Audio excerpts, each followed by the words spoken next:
more you begin to investigate what we think we understand, where we came from, what we think we're doing, the more you begin to see we've been lied to. We've been lied to by every institution. What makes you think for 1 minute that the religious institution is the only one that's never been touched? The religious institutions of this world are at the bottom of the dirt. The religious institutions in this world are put there by the same people who gave you your government, your corrupt education, who set up your international banking cartels, because our masters don't give a damn about you or your family. All they care about is what they have always cared about, and that's controlling the whole damn world. We have been misled away from the true and divine presence in the universe that men have called God. I don't know what God is, but I know what He isn't. And unless and until you are prepared to look at the whole truth, and wherever it may go, whoever it may lead to, if you want to look the other way, or if you want to play favorites, then somewhere along the line you're going to find out you're messing with divine justice. The more you educate yourself, the more you understand where things come from, the more obvious things become, and you begin to see lies everywhere. You have to know the truth and seek the truth, and the truth will set you free.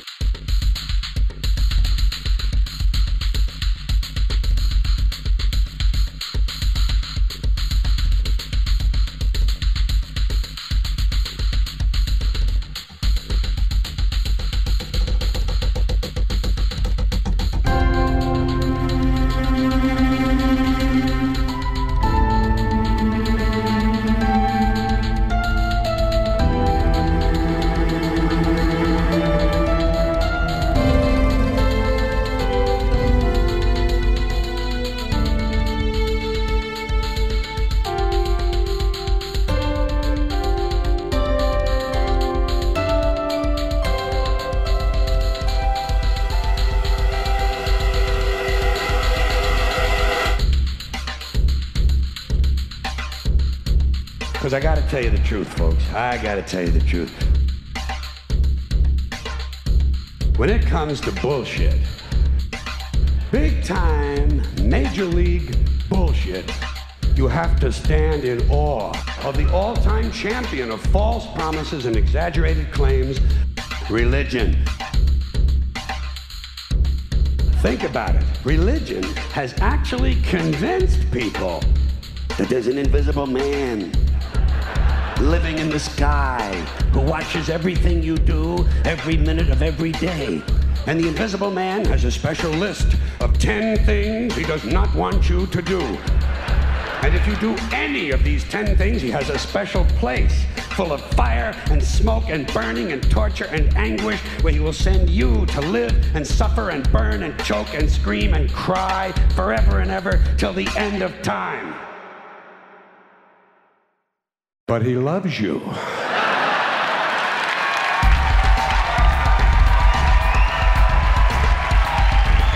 loves you. He loves you, and he needs money. He always needs money. He's all powerful, all perfect, all knowing, and all wise. Somehow, just can't handle money.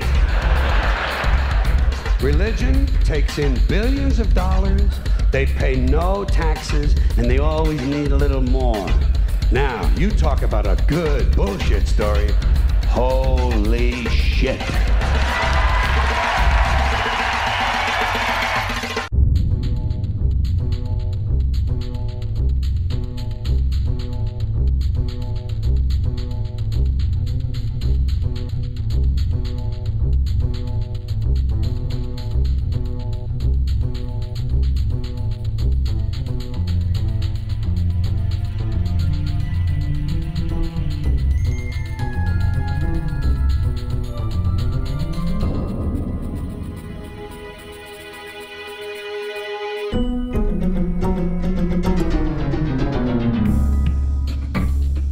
This is the sun.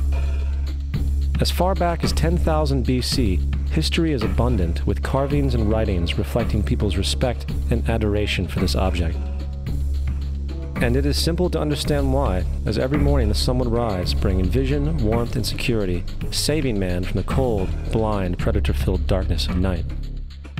Without it, the cultures understood, the crops would not grow, and life on the planet would not survive.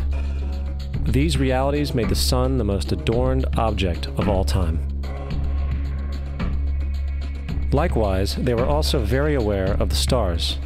The tracking of the stars allowed them to recognize and anticipate events which occurred over long periods of time, such as eclipses and full moons.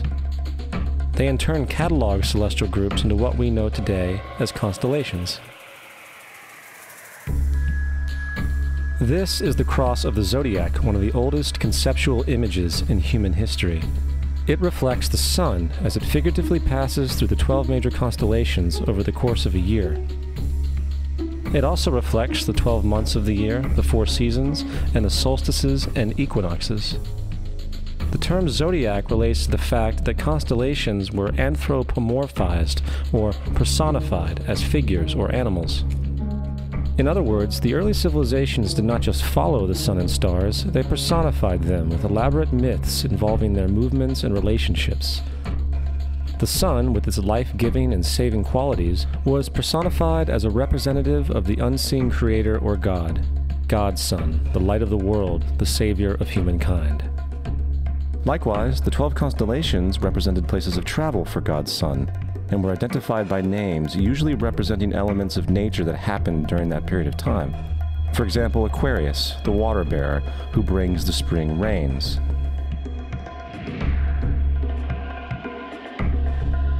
This is Horus. He is the sun god of Egypt of around 3000 BC. He is the sun anthropomorphized, and his life is a series of allegorical myths involving the sun's movement in the sky. From the ancient hieroglyphics in Egypt, we know much about this solar messiah.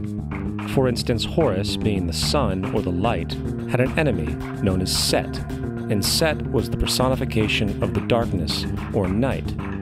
And, metaphorically speaking, every morning Horus would win the battle against Set, while in the evening Set would conquer Horus and send him into the underworld.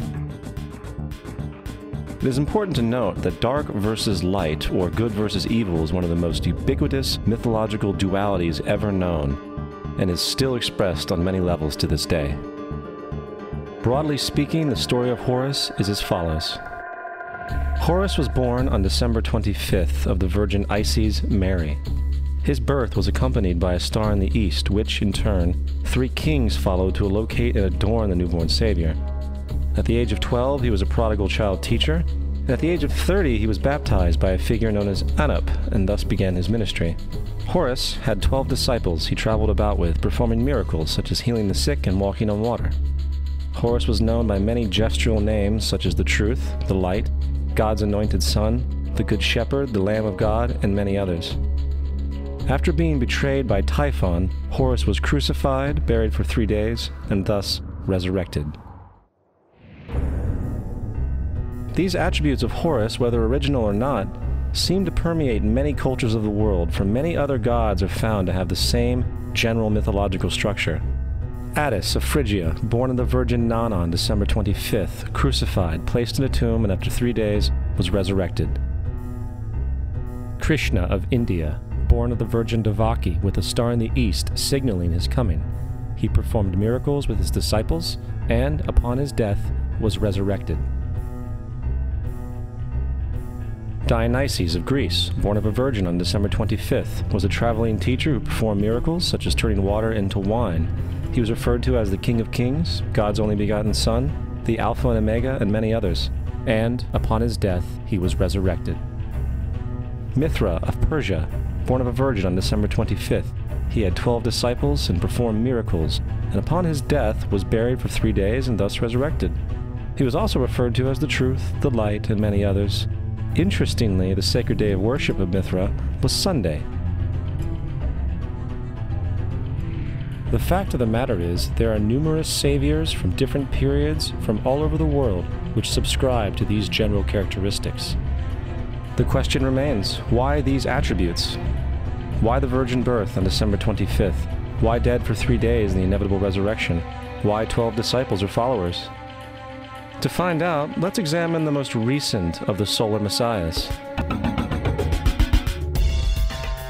Jesus Christ was born of the Virgin Mary on December 25th in Bethlehem. His birth was announced by a star in the east, which 3 kings or magi followed to locate and adorn the new Savior. He was a child teacher at 12, and at the age of 30 he was baptized by John the Baptist, and thus began his ministry.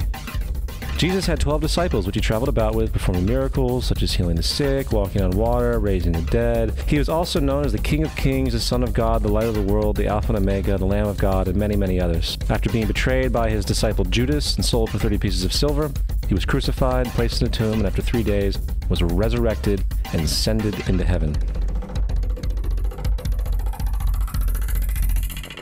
First of all, the birth sequence is completely astrological. The star in the east is Sirius, the brightest star in the night sky, which, on December 24th, aligns with the 3 brightest stars in Orion's belt. These 3 bright stars in Orion's belt are called today what they were called in ancient times, the 3 kings. And the 3 kings and the brightest star, Sirius, all point to the place of the sunrise on December 25th. This is why the 3 kings follow the star in the east, in order to locate the sunrise, the birth of the sun.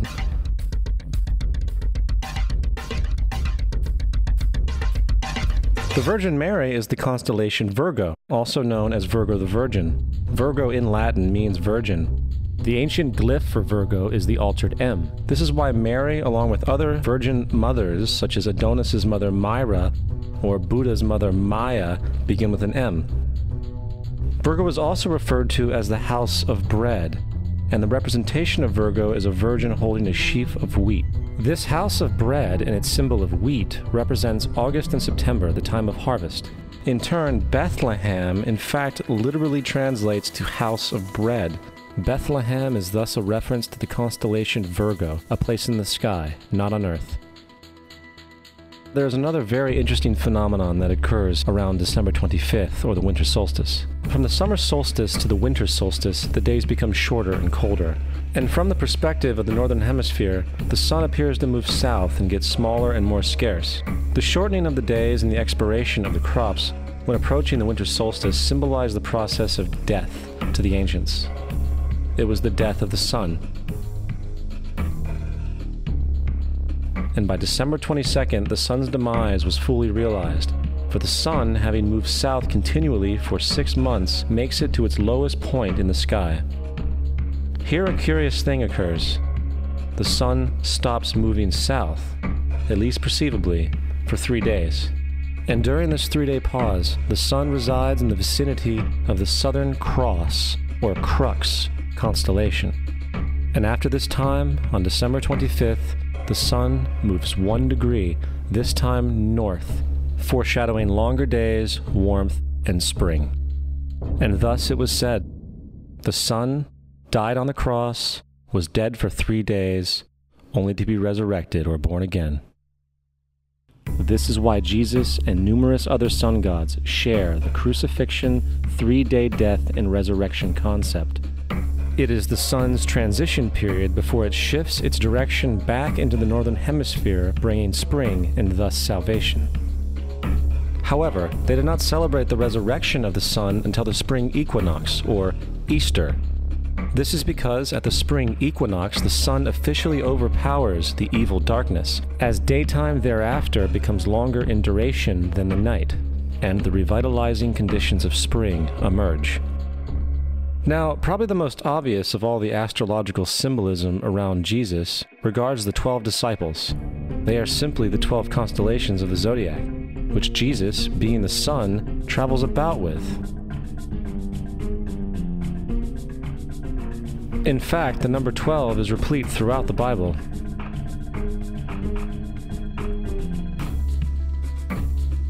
This text has more to do with astrology than anything else.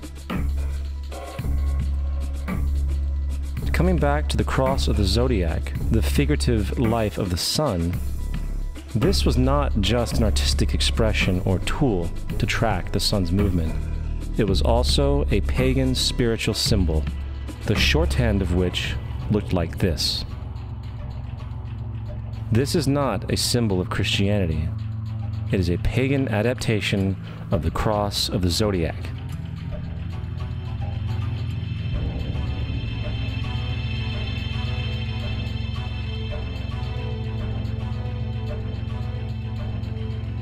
This is why Jesus in early occult art is always shown with his head on the cross, for Jesus is the Son of God, the light of the world, the risen Savior who will come again, as it does every morning, the glory of God who defends against the works of darkness as he is born again every morning and can be seen coming in the clouds up in heaven with his crown of thorns or sun rays.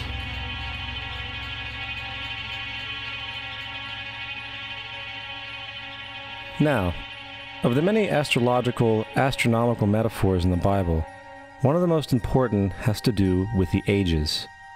Throughout the scriptures, there are numerous references to the age. In order to understand this, we need to be familiar with a phenomenon known as the precession of the equinoxes.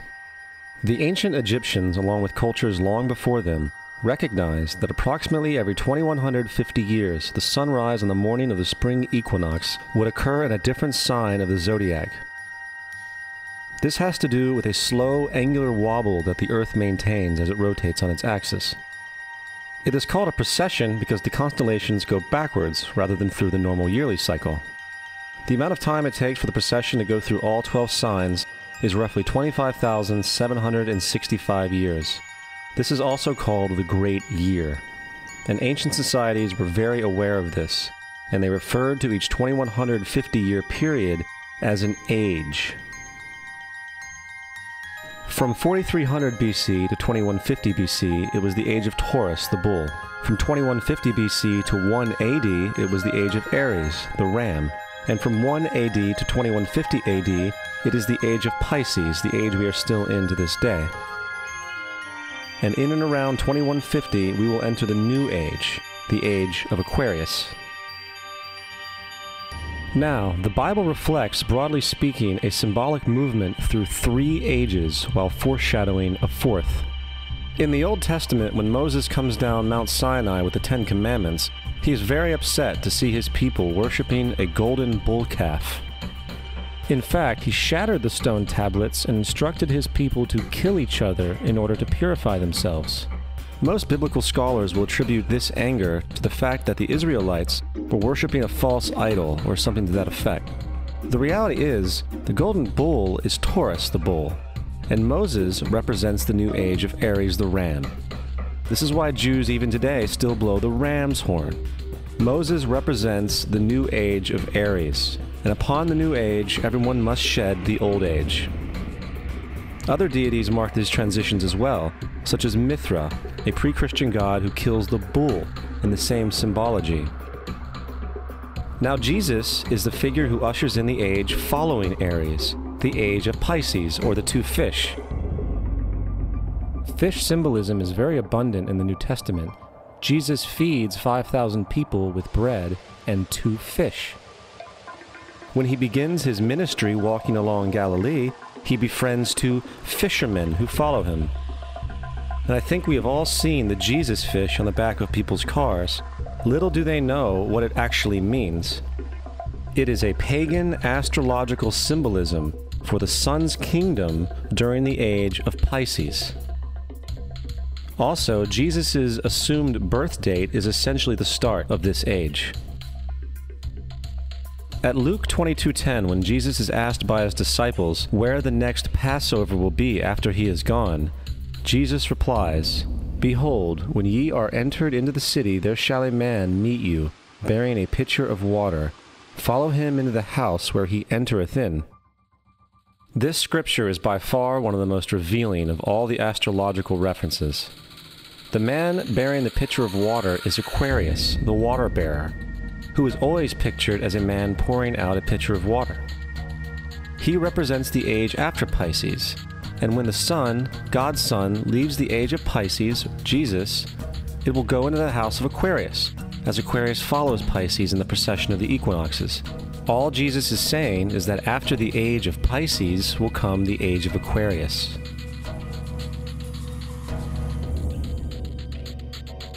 Now, we have all heard about the end times and the end of the world. The cartoonish depictions in the book of Revelation aside, the main source of this idea comes from Matthew 28:20, where Jesus says, "I will be with you even to the end of the world." However, in the King James Version, world is a mistranslation, among many mistranslations. The actual word being used is eon, which means age. I will be with you even to the end of the age, which is true, as Jesus' solar Piscean personification will end when the sun enters the age of Aquarius. The entire concept of end times and the end of the world is a misinterpreted astrological allegory. Let's tell that to the approximately 100 million people in America who believe the end of the world is coming. Furthermore, the character of Jesus being a literary and astrological hybrid is most explicitly a plagiarization of the Egyptian sun god Horus. For example, inscribed about 3,500 years ago on the walls at the Temple of Luxor in Egypt are images of the Annunciation, the Immaculate Conception, the birth, and the adoration of Horus. The images begin with Thoth announcing to the Virgin Isis that she will conceive Horus, then Neph, the Holy Ghost, impregnating the Virgin, and then the virgin birth and the adoration. This is exactly the story of Jesus' miracle conception.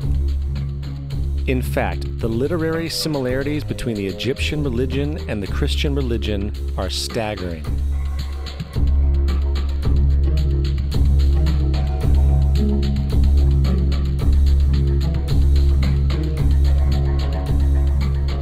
And the plagiarism is continuous.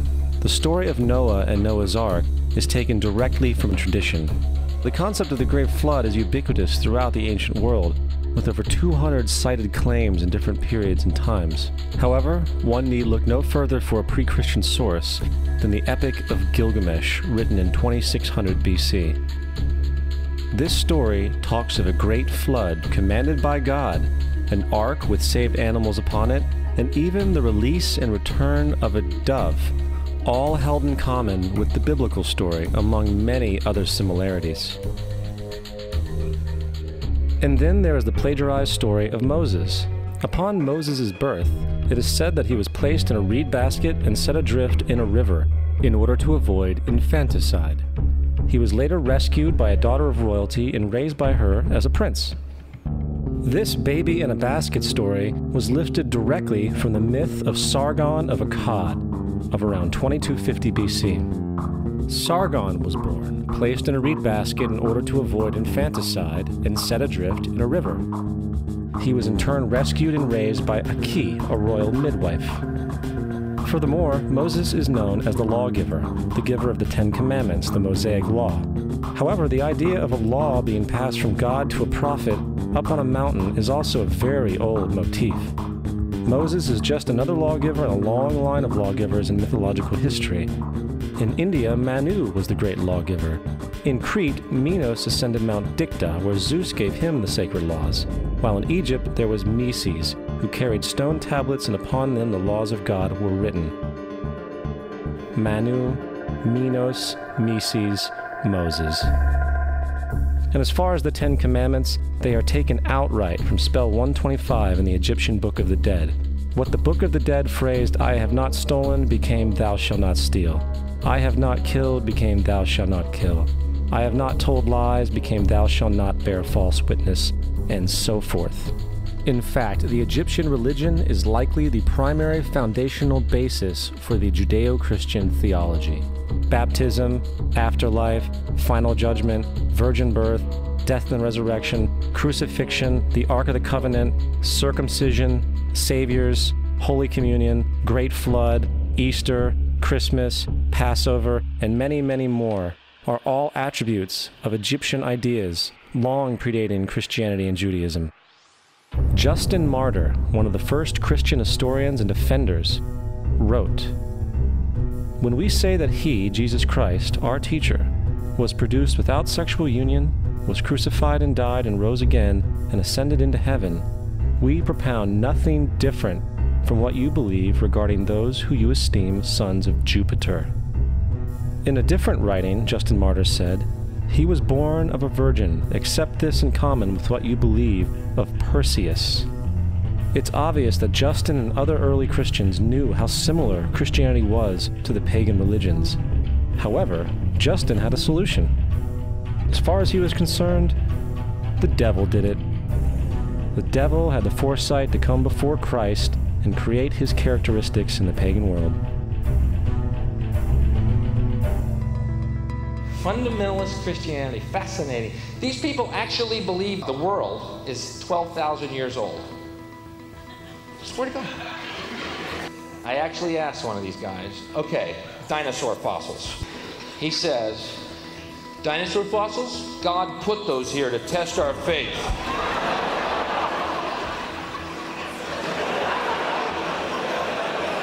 I think God put you here to test my faith, dude.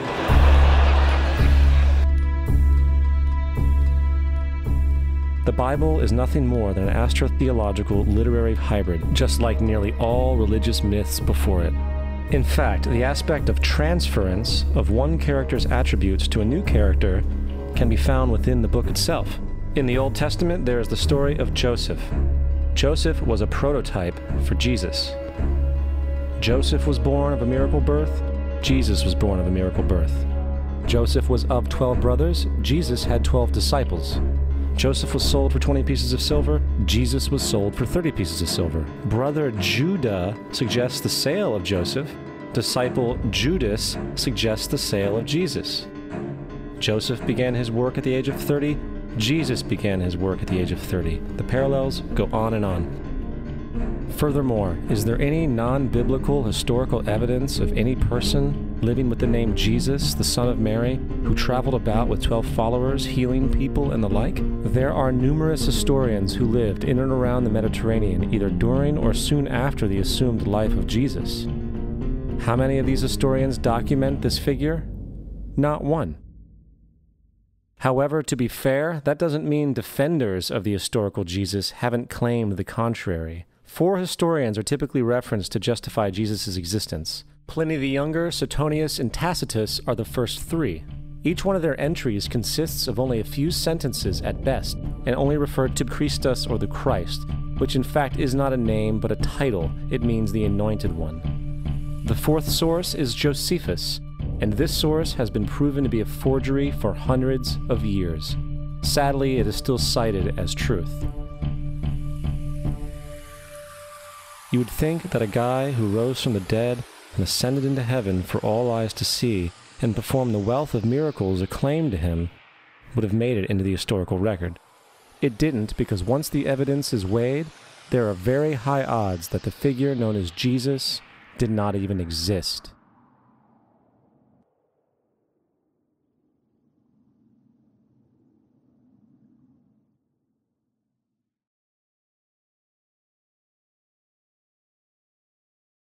We don't want to be unkind, but we want to be factual. We don't want to cause hurt feelings, but we want to be academically correct in what we understand and know to be true. Christianity just is not based on truth. We find that Christianity was in fact nothing more than a Roman story, developed politically.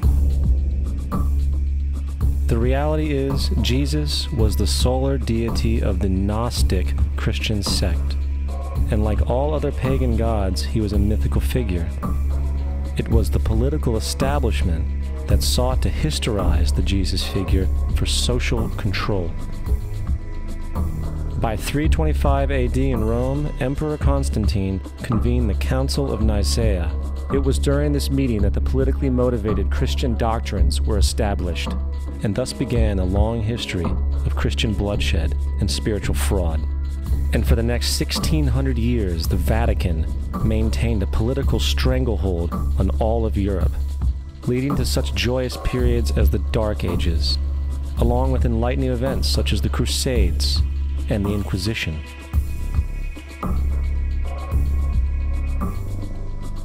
Christianity, along with all other theistic belief systems, is the fraud of the age. It serves to detach the species from the natural world, and likewise each other. It supports blind submission to authority. It reduces human responsibility to the effect that God controls everything, and in turn awful crimes can be justified in the name of a divine pursuit. And most importantly, it empowers those who know the truth, but use the myth to manipulate and control societies. The religious myth is the most powerful device ever created and serves as the psychological soil upon which other myths can flourish.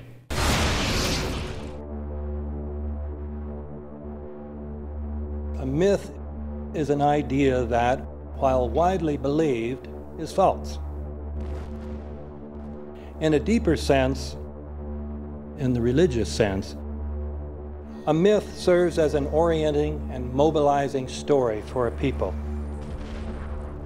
The focus is not on the story's relation to reality, but on its function. A story cannot function unless it is believed to be true in the community or the nation. It is not a matter of debate. If some people have the bad taste to raise the question of the truth of the sacred story, the keepers of the faith do not enter into debate with them. They ignore them or denounce them as blasphemers. It is wrong, blasphemous, and sinful for you to suggest, imply, or help other people come to the conclusion that the U.S. government killed 3,000 of its own citizens.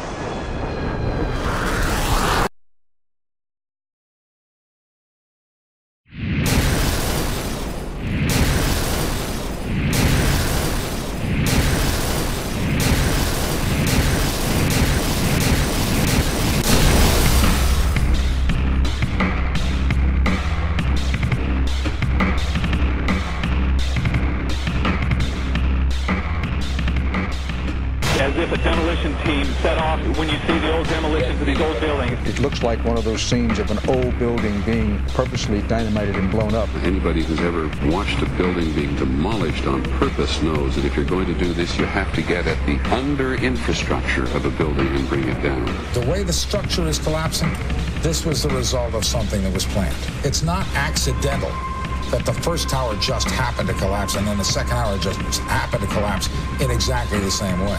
How they accomplished this, we don't know. The building collapsed to dust. You don't find a desk. You don't find a chair. You don't find a telephone, a computer. The biggest piece of a telephone I found was half of the keypad, and it was about this big.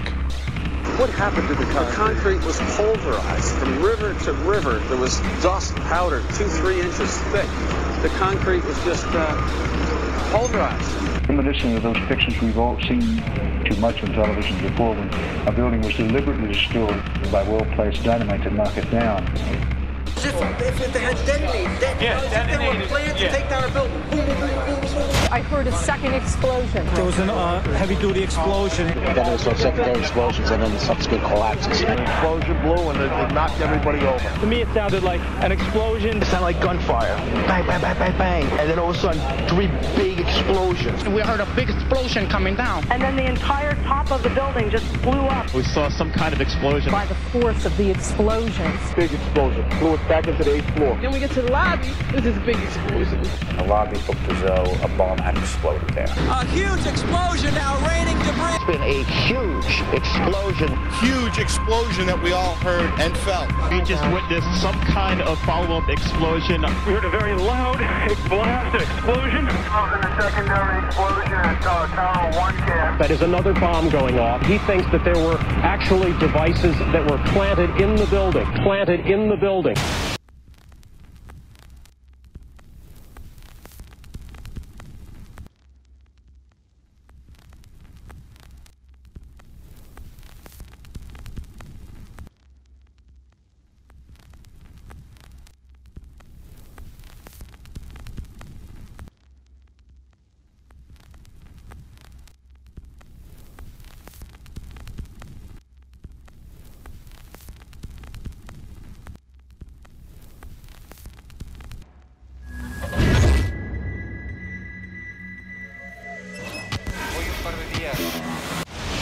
I don't think anybody could have predicted that they would try to use an airplane as a missile, a hijacked airplane as a missile. Nobody in our government, at least, and I don't think the prior government that could envision flying airplanes into buildings.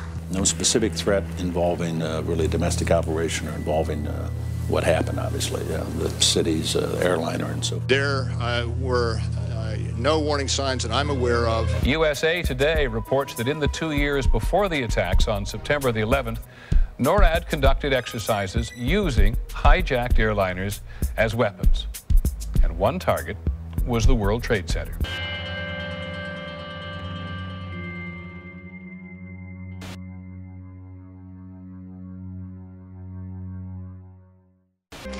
In confidential documents from the Philippines obtained by CNN, the plan was clear. He will board any American commercial aircraft, control its cockpit, and dive it at the CIA headquarters. Other buildings targeted the Pentagon and the World Trade Center.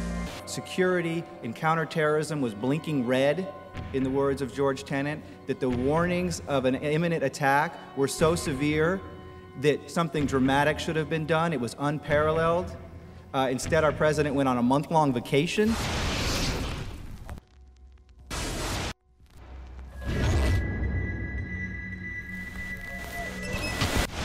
The head of Pakistani intelligence at the ISI, Mahmoud Ahmed, requested Omar Sheikh to wire $100,000 to Mohammed Atta, who was the lead hijacker. Hijacker Mohammed Atta received wire transfers via Pakistan. The man sending the money to Atta is believed to be Ahmed Umar Saeed Sheikh. Omar Sheikh admitted he was supported by the Pakistan government's intelligence service, the ISI.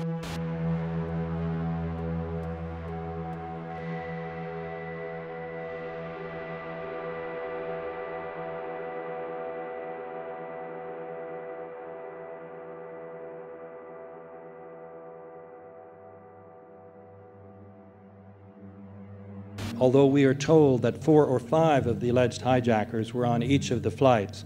If so, their names should have been on the flight manifests. But the flight manifests that have been released contain neither the names of the alleged hijackers nor any Arab names whatsoever. We know that the men who were supposedly the hijackers had their houses, cars, credit cards paid for by the U.S. government. They were, in truth, agents. Evidence was also apparently planted. The passport of one of the hijackers on Flight 11 was allegedly found in the rubble. Goes through the fireball, through the side of the plane, and comes down the ground unscathed. But something happened. For 6 months, they reported they had this passport. Boy, we've got it. We've got the proof. And then the guy stood up and was alive. Several of these 19 men are still alive.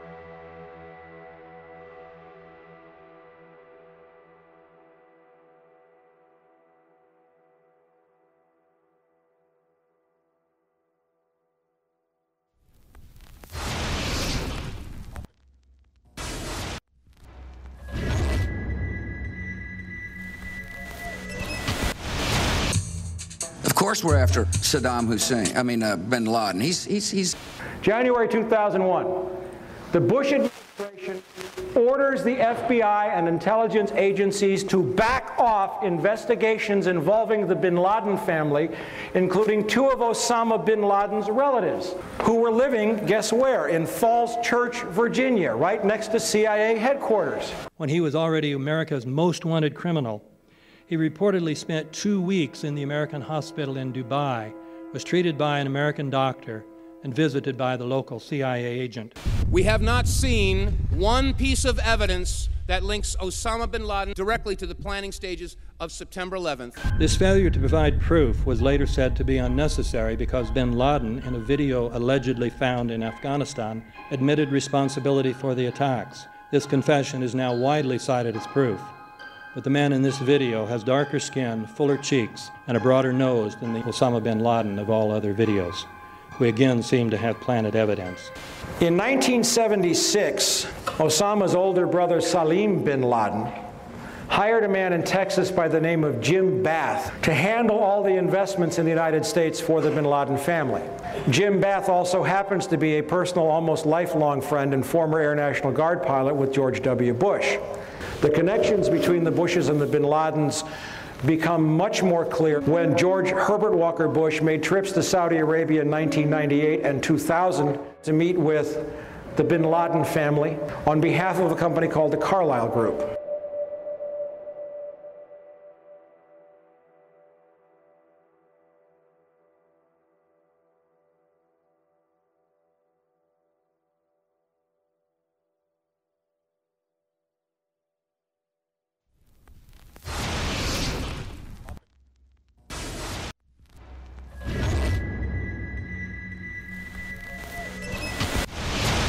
How could anyone fly a 60-ton, 125-foot wide, 44-foot tall plane through this obstacle course? The aircraft, before striking the Pentagon, reportedly executed a 270-degree downward spiral, and yet Hani Hanjour was known as a terrible pilot who could not safely fly even a small plane.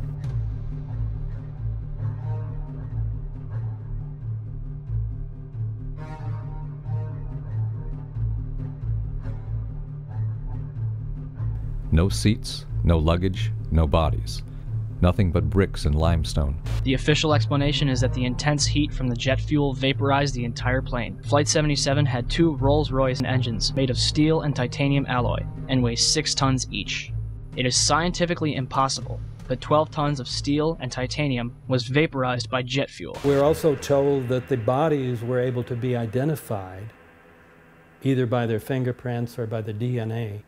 So what kind of fire can vaporize aluminum and tempered steel and yet leave human bodies intact? From my close-up inspection, there's no evidence of a plane having crashed anywhere near the Pentagon. And as I said, the only pieces left that you can see are small enough that you could pick up in your hand. Shortly after the strike, government agents picked up debris and carried it off.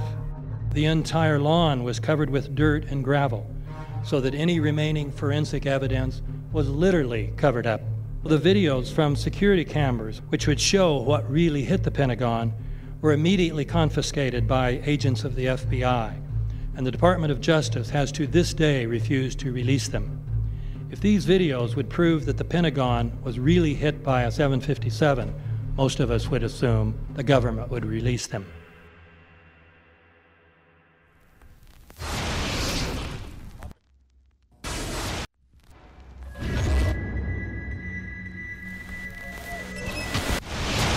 It looks like there's nothing there except for a hole in the ground.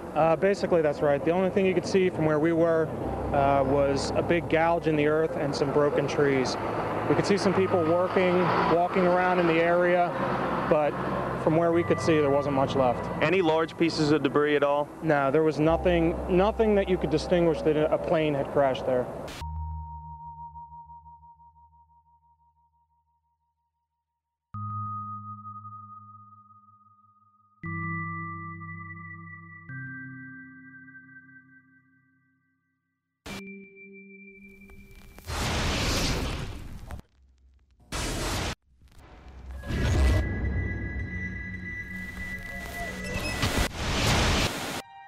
Pancake theory, according to which the fires, while not melting the steel, heated it up sufficiently to cause the floors weakened by the airplane strikes to break loose from the steel columns, and this started a chain reaction. So you would expect then from that theory, which is the official theory, to see a whole stack of floors piled up on top of each other and then a spindle of core columns standing too. The core of each of the twin towers consisted of 47 massive steel columns. If the floors had broken loose from them, these columns would have still been sticking up into the air 1,000 feet.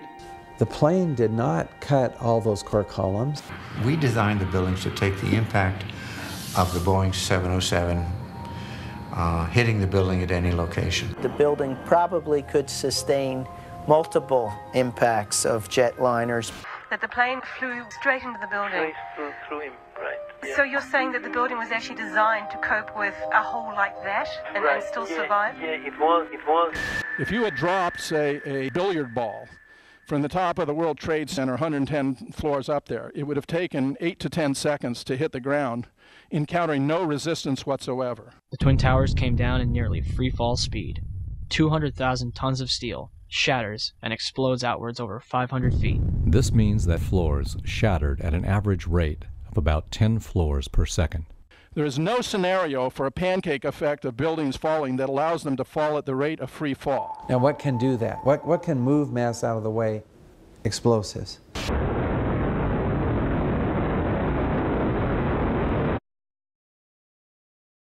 "47 huge steel columns going up the core. They're interconnected. How do you get them to fail simultaneously so the core disappears? It looks like those core columns were cut. The way we do this is by cutting the beam at an angle.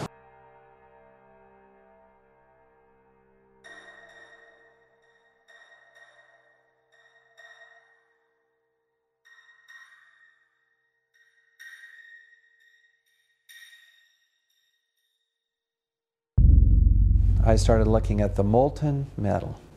All three buildings, both towers in the rubble, in the basement areas, and Building 7, there's these pools of molten metal.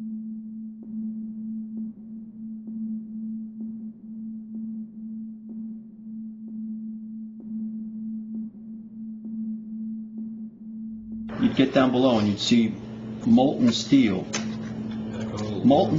running down the channel rails, like you're in a foundry. Like lava from a volcano. The molten steel was found 3, 4, and 5 weeks later, when the rubble was being removed. He said that molten steel was also found underneath World Trade Center 7. So I'm looking through the official reports. What do they say about the molten metal? They say nothing. But wait a minute. This is important evidence. So where'd that come from? Thermite is so hot that it'll just cut through steel, through structural steel, for example, like a knife through butter. The products are molten iron and aluminum oxide, which goes off primarily as a dust. You know those enormous dust clouds? You can imagine when you assemble these chemicals on a large scale.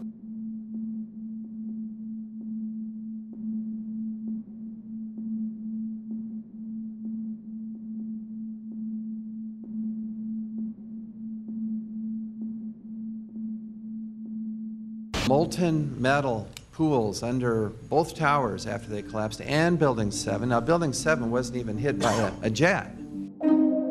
Part of the problem is that most people simply don't know much about Building 7 due to the extraordinary secrecy surrounding this collapse. And this was a 47-story skyscraper. This building fell at 5:25. It was not hit by a plane. This building had fires on only 2 or 3 floors. And it was brought down by what we know was a controlled demolition. Demolitions, they look just like that. You know, a kink in the middle, and then that building just comes straight down, almost at free fall speed. They first blow one of the central columns so the building falls in on itself. Building 7 had a classic crimp, or wedge. Its central column was blown out first, so it didn't structurally damage buildings just a few feet away from it.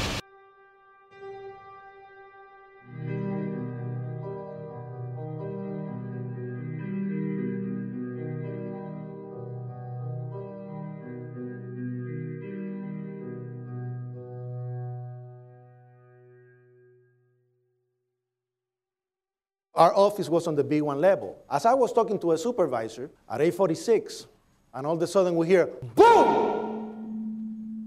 An explosion so hard that pushed us upwards. And it came from the basement between the B2 level and the B3 level. And when I went to verbalize, we hear, boom! The impact of the plane on the top. As I'm walking by the main freight corridor building in the corridor, that's when I got blown.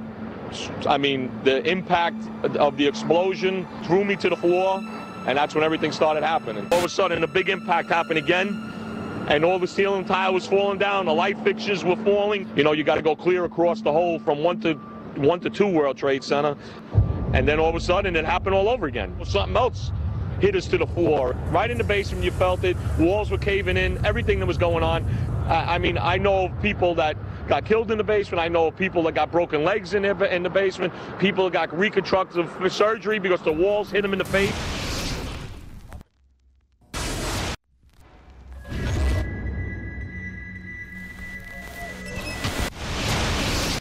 According to standard operating procedure, if an FAA flight controller notices anything that suggests a possible hijacking, the controller is to contact a superior. If the problem cannot be fixed within about a minute, the superior is to ask NORAD, the North American Aerospace Command, to send up or scramble jet fighters to find out what is going on. NORAD then issues the scramble order to the nearest Air Force base with fighters on alert.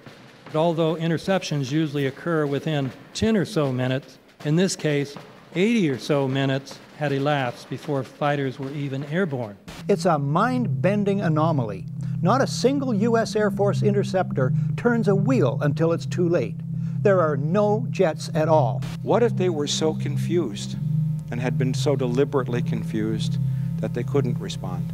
The reason that they didn't know where to go was because a number of conflicting and overlapping war game exercises were taking place. It involved the insertion of false radar blips onto radar screens in the Northeast Air Defense Sector. Center Team U, we have a problem here. We have a hijacked aircraft headed towards New York. We need someone to scramble some F-16s or something up there to help us out.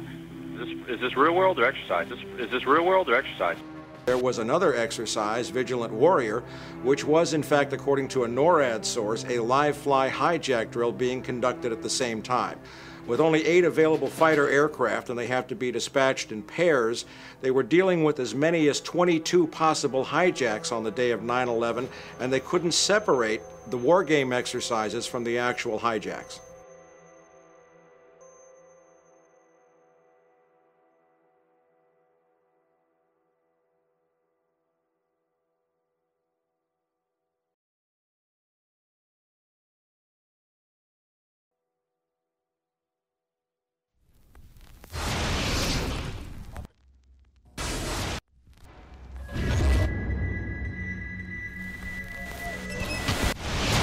Page 172.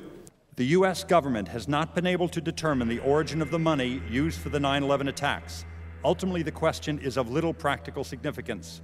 The American authorities have not managed to trace the source of the funding. And then the most amazingly disingenuous statement ultimately is it of little consequence. It is of massive consequence. Doesn't it matter who paid for 9/11? The collapse of Building 7 has been recognized as especially difficult to explain. The 9/11 Commission report implicitly admitted that it could not explain the collapse of this building by not even mentioning it. President, why are you and the Vice President insisting on appearing together before the 9/11 Commission? Because the 9/11 Commission wants to ask us questions. That's why we're meeting, and I look forward to meeting with them and answering their questions. Why you're appearing together rather than separately, which was their request? Because it's a good chance for both of us to answer questions that the 9/11 Commission is looking forward to asking us, and I'm looking forward to answering them. Let's see. Do you think they should be able to stand up and speak their own words? They should go under oath. They should be, yeah. In public.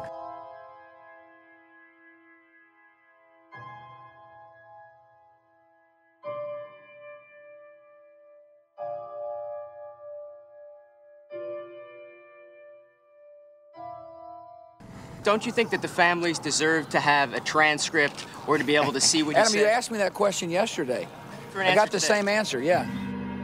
The final report was a unanimous report. That means that if there was a single commissioner who had any objection about anything, that fact would be dropped from the report. We have found out that he not only served on the transition team of the Bush administration, that he was a person who wrote a draft memo for the setup of the Bush administration's National Security Council, that he was an individual who wrote the preemptive war strategy that was eventually used for the war in Iraq, that he is a close friend of Condoleezza Rice's. We want him to resign. There is literally nothing in the 9/11 report that the Bush administration did not approve of. We can understand, therefore, why the Commission, under Zelikow's leadership, would have ignored all the evidence that would point to the truth, that 9/11 was a false flag operation intended to authorize the doctrines and funds needed for a new level of imperial mobilization.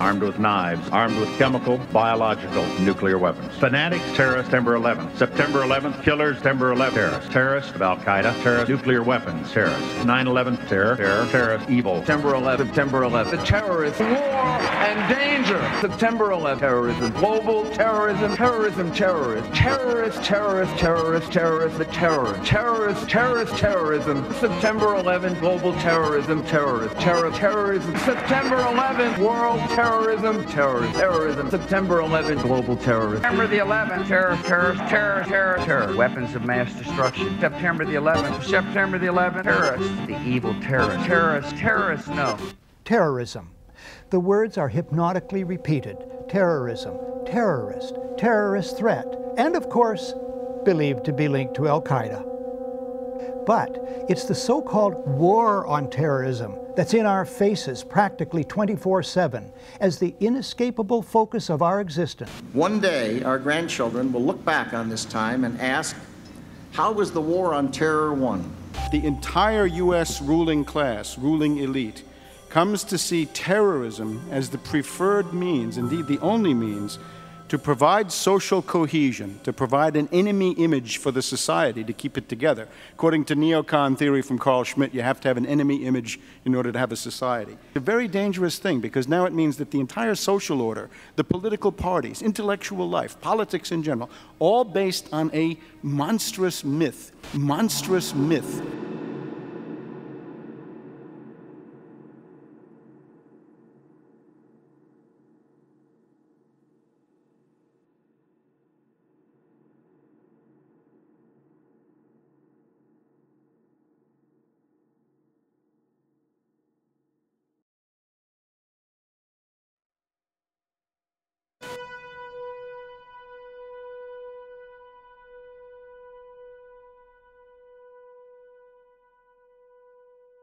Look, the CIA has done in this country, what they've done to us is unbelievable.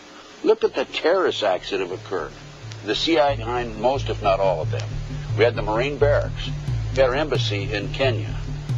We had Pan Am 103. We had the USS Cole. We had Oklahoma City. We had the World Trade Center in 1993.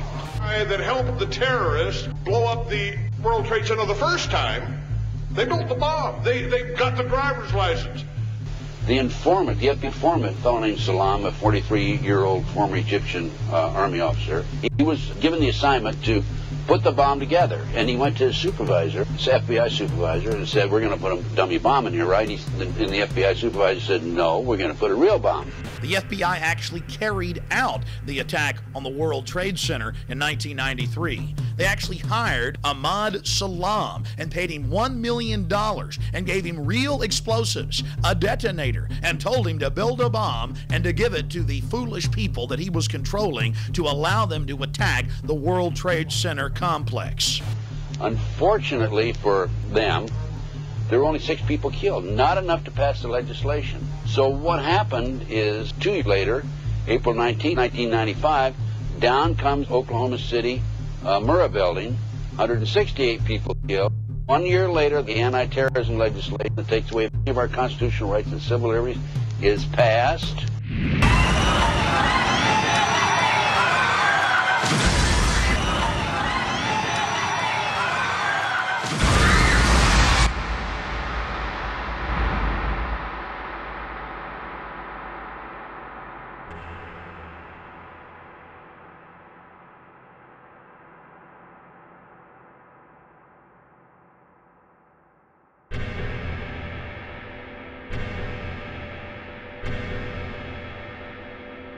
Because at 9:30 this morning, we were actually running an exercise for over a company of 1,000 people in London, based on simultaneous bombs going off precisely at the railway stations that happened this morning.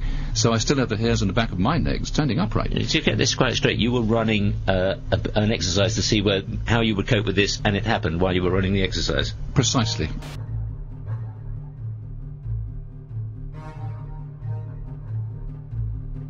Supposed to believe is some kind of coincidence, there was also an anti-terrorist drill going on 7/7. And again, just like 9/11, They were talking about attacks on the same targets, the same kind of tube stations, and exactly the same time as the actual attack happened, providing some kind of cover for what must be operations orchestrated in some way by the state.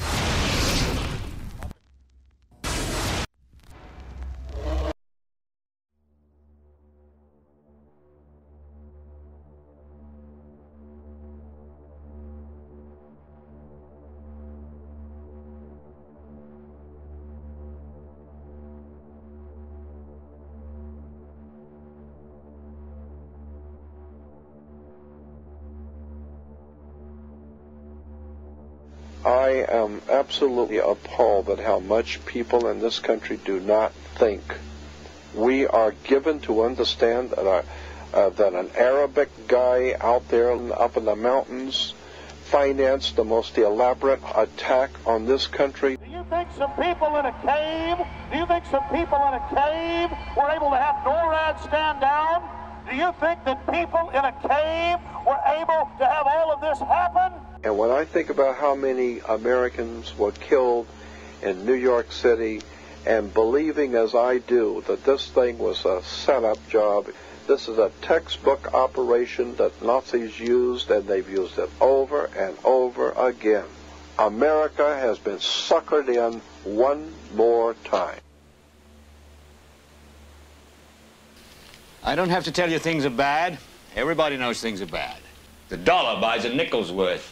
Banks are going bust. Shopkeepers keep a gun under the counter.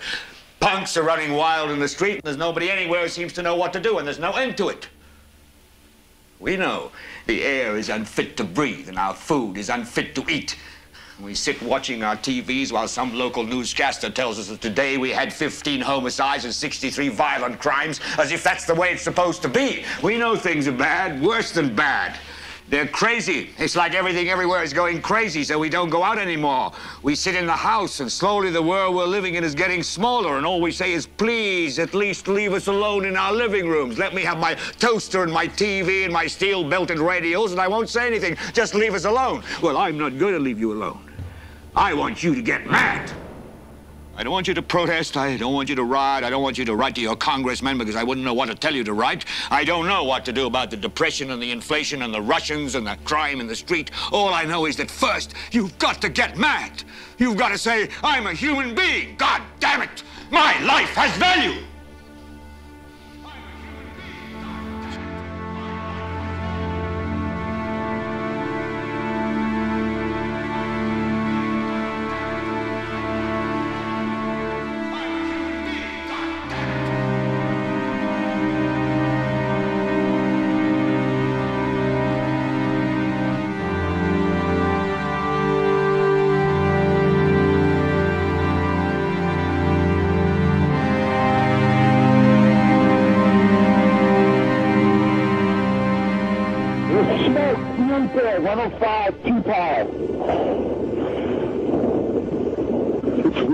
It's black, it's iron. My wife thinks I'm all right. I called her and said I was leaving the building. I was fine, and I'm banged.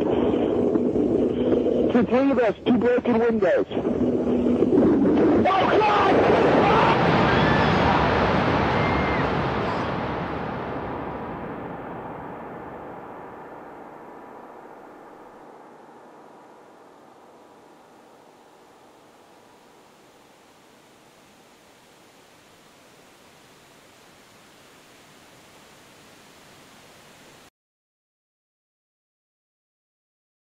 Ladies and gentlemen, the very word secrecy is repugnant in a free and open society, and we are, as a people, inherently and historically opposed to secret societies, to secret oaths, and to secret proceedings.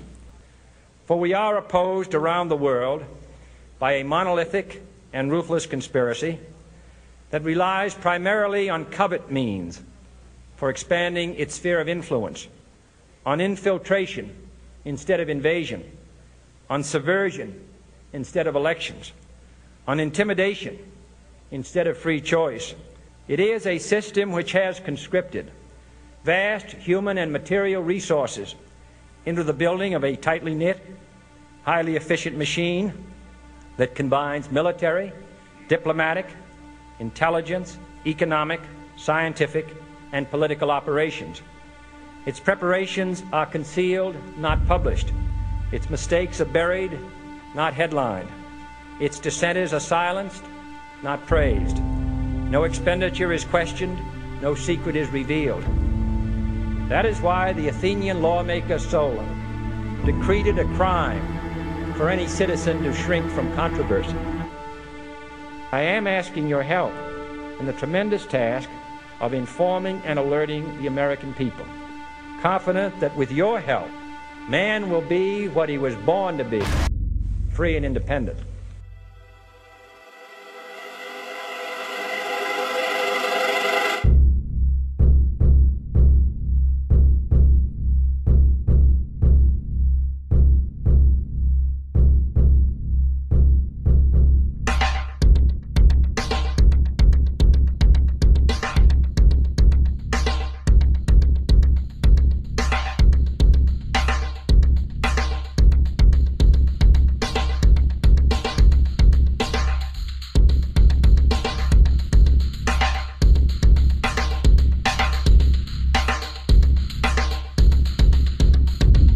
In 1775, the American Revolutionary War began as the American colonies sought to detach from England and its oppressive monarchy.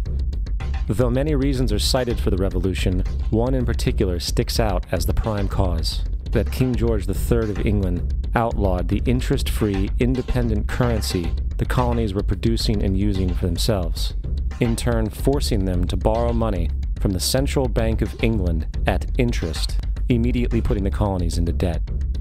And, as Benjamin Franklin later wrote, the refusal of King George III to allow the colonies to operate an honest money system which freed the ordinary man from the clutches of the money manipulators was probably the prime cause of the revolution. In 1783, America won its independence from England. However, its battle against the central bank concept and the corrupt, greed-filled men associated with it had just begun. So what is a central bank? A central bank is an institution that produces the currency of an entire nation. Based on historical precedent, two specific powers are inherent in central banking practice: the control of interest rates and the control of the money supply, or inflation.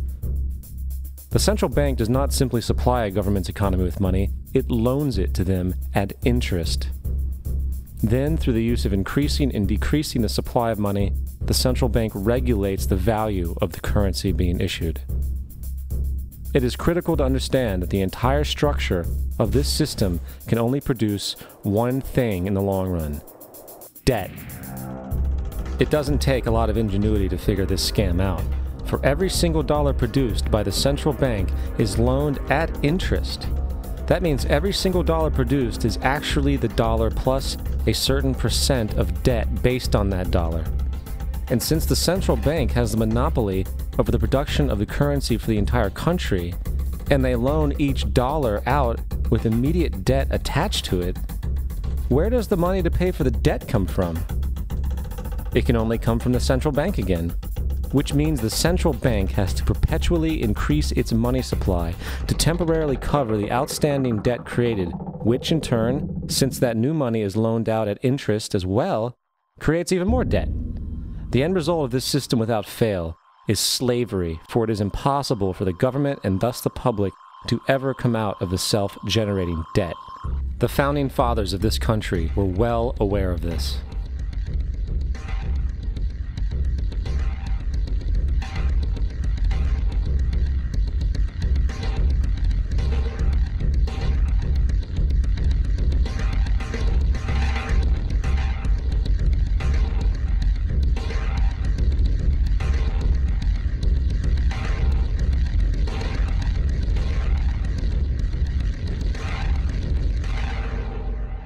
By the early 20th century, the U.S. had already implemented and removed a few central banking systems, which were swindled into place by ruthless banking interests. At this time, the dominant families in the banking and business world were the Rockefellers, the Morgans, the Warburgs, the Rothschilds. And in the early 1900s, they sought to push once again legislation to create another central bank. However, they knew the government and public were very weary of such an institution, so they needed to create an incident to affect public opinion. So, J.P. Morgan, publicly considered a financial luminary at the time, exploited his mass influence by publishing rumors that a prominent bank in New York was insolvent or bankrupt. Morgan knew this would cause mass hysteria, which would affect other banks as well. And it did. The public, in fear of losing their deposits, immediately began mass withdrawals. Consequently, the banks were forced to call in their loans, causing the recipients to sell their property, and thus a spiral of bankruptcies, repossessions, and turmoil emerged. Putting the pieces together a few years later, Frederick Allen of Life magazine wrote, "The Morgan interests took advantage to precipitate the panic, guiding it shrewdly as it progressed." Unaware of the fraud, the Panic of 1907 led to a congressional investigation headed by Senator Nelson Aldrich, who had intimate ties to the banking cartels and later became part of the Rockefeller family through marriage. The commission, led by Aldrich, recommended a central bank should be implemented so a panic like 1907 could never happen again. This was the spark the international bankers needed to initiate their plan. In 1910, a secret meeting was held at a J.P. Morgan estate on Jekyll Island off the coast of Georgia. It was there that the central banking bill called the Federal Reserve Act was written. This legislation was written by bankers, not lawmakers. This meeting was so secretive, so concealed from government and public knowledge that the 10 or so figures who attended disguised their names when en route to the island. After this bill was constructed, it was then handed over to their political frontman, Senator Nelson Aldrich, to push through Congress. And in 1913, with heavy political sponsorship by the bankers, Woodrow Wilson became president, having already agreed to sign the Federal Reserve Act in exchange for campaign support. And 2 days before Christmas, when most of Congress was at home with their families, the Federal Reserve Act was voted in, and Wilson in turn made it law. Years later, Woodrow Wilson wrote, in regret,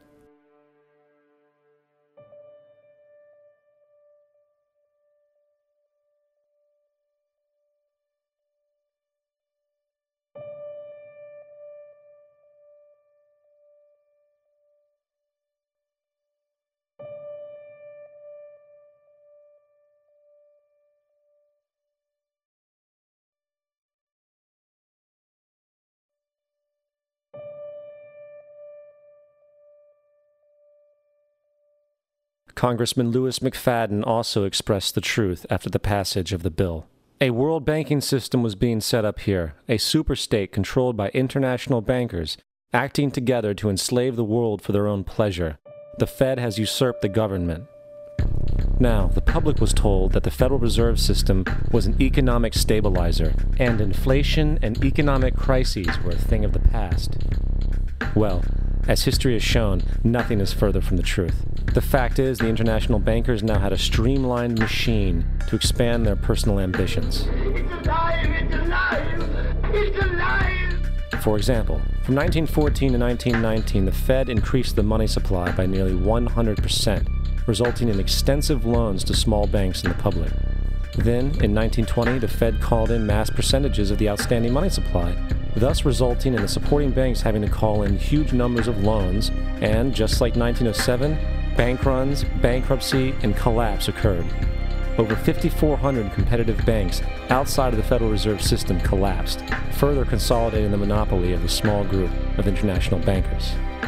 Privy to this crime, Congressman Lindbergh stepped up and said in 1921, "Under the Federal Reserve Act, panics are scientifically created.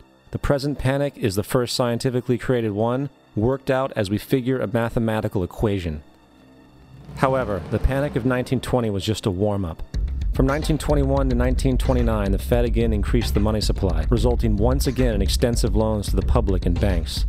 There was also a fairly new type of loan called a margin loan in the stock market. Very simply, the margin loan allowed an investor to put down only 10% of a stock's price, with the other 90% being loaned through the broker. In other words, a person could own $1,000 worth of stock with only $100 down. This method was very popular in the roaring 1920s, as everyone seemed to be making money in the market.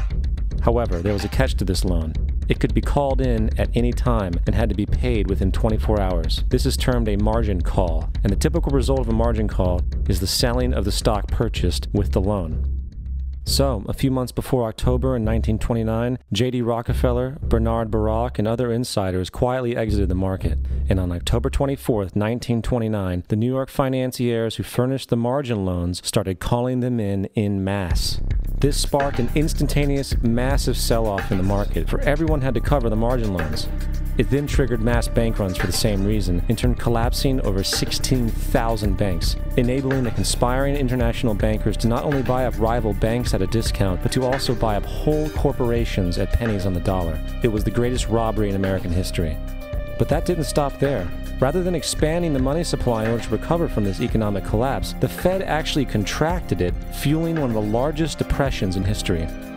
Once again outraged, Congressman Louis McFadden, a longtime opponent of the banking cartels, began bringing impeachment proceedings against the Federal Reserve Board, saying of the crash and depression, it was a carefully contrived occurrence. International bankers sought to bring about a condition of despair so that they might emerge the rulers of us all. Not surprisingly, and after 2 previous assassination attempts, McFadden was poisoned at a banquet before he could push for the impeachment. Now, having reduced the society to squalor, the Federal Reserve bankers decided that the gold standard should be removed. In order to do this, they needed to acquire the remaining gold in the system. So, under the pretense of helping to end the Depression, came the 1933 gold seizure. Under the threat of imprisonment for 10 years, everyone in America was required to turn in all gold bullion to the Treasury, essentially robbing the public of what little wealth they had left. And at the end of 1933, the gold standard was abolished. If you look at a dollar bill from before 1933, it says it is redeemable in gold. You look at a dollar bill today, it says it is legal tender, which means it is backed by absolutely nothing. It is worthless paper. The only thing that gives our money value is how much of it is in circulation. Therefore, the power to regulate the money supply is also the power to regulate its value, which is also the power to bring entire economies and societies to its knees.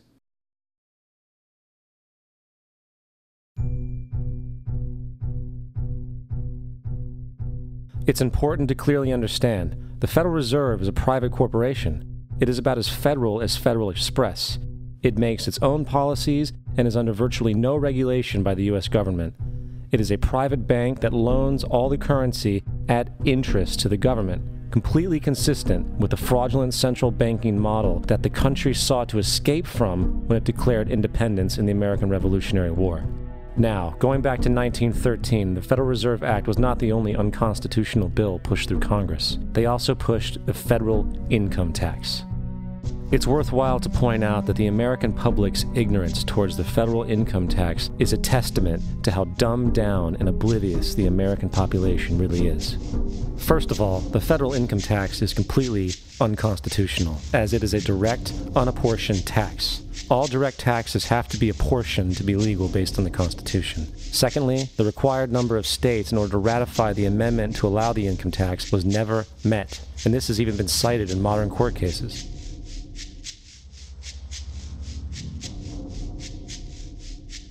Third, at the present day, roughly 35% of the average worker's income is taken from them via this tax. That means you work 4 months out of the year to fulfill this tax obligation. And guess where that money goes? It goes to pay the interest on the currency being produced by the fraudulent Federal Reserve Bank, a system that does not have to exist at all. The money you make working 4 months out of the year goes almost literally into the pockets of the international bankers who own the private Federal Reserve Bank. And fourth, even with the fraudulent government claim as to the legality of the income tax, there is literally no statute, no law in existence that requires you to pay this tax, period. I really expected that, of course there's a law that you can point to in the law book, the code, that requires you to file a tax return. Of course there is. I was at that point where I couldn't find the statute that clearly made a person liable, at least not me and most people I know, and I had no choice in my mind except to resign. Based on the research that I did throughout the year 2000 and that I'm still doing, I have not found that law. I've asked Congress, we've asked a lot of people in the IRS commissioners, helpers. They can't answer, because if they answer, the American people are going to know that this whole thing is a fraud. I haven't filed an federal income tax return since I left. I have not filed a tax return since 1999. The income tax is nothing less than the enslavement of the entire country. Now, the control of the economy and the perpetual robbery of wealth is only one side of the Rubik's Cube the bankers hold in their hands. The next tool for profit and control is war. Since the inception of the Federal Reserve in 1913, a number of large and small wars have commenced. The three most pronounced were World War I, World War II, and Vietnam. World War I. In 1914, European wars broke out centered around England and Germany. The American public wanted nothing to do with the war. In turn, President Woodrow Wilson publicly declared neutrality. However, under the surface, the U.S. administration was looking for any excuse it could find to enter it. In a noted observation by Secretary of State William Jennings, the large banking interests were deeply interested in the World War because of the wide opportunities for large profits.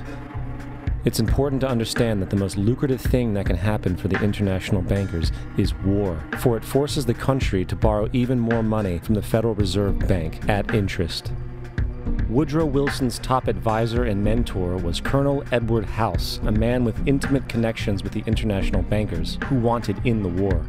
In a documented conversation between Colonel House, Wilson's advisor, and Sir Edward Grey, the Foreign Secretary of England, regarding how to get America into the war, Grey inquired, "What will Americans do if Germans sink an ocean liner with American passengers on board?" House responded, "I believe that a flame of indignation would sweep the United States, and that by itself would be sufficient to carry us into war." So, on May 7, 1915, on essentially the suggestion of Sir Edward Grey, a ship called the Lusitania was deliberately sent into German-controlled waters, where German military vessels were known to be. And, as expected, German U-boats torpedoed the ship, exploding stored ammunition, killing 1,200 people.